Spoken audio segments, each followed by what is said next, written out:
மத்தேயு 13வது அதிகாரம் 36 முதல் 43 வரை உள்ள இறைவார்த்தைகள்.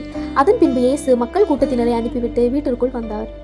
அப்பொழுது அவருடைய சீடர்கள் அவர் அருகே வந்து, வயலில் தோன்றிய களையை பற்றிய உவமையை எங்களுக்கு விளக்கி கூறும் என்றனர். அதற்கு அவர் பின்வருமாறு கூறினார். நல்ல விதைகளை விதைப்பவர் மானிட மகன்.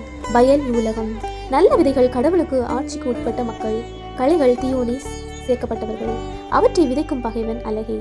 அறுவடை உலகின் முடிவு. அறுவடை செய்வோர் வானதூதர்.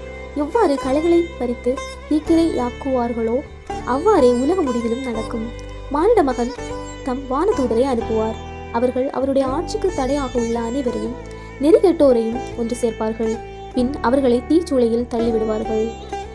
அங்கே அழுகையும் அங்கலாய்ப்பும் இருக்கும்.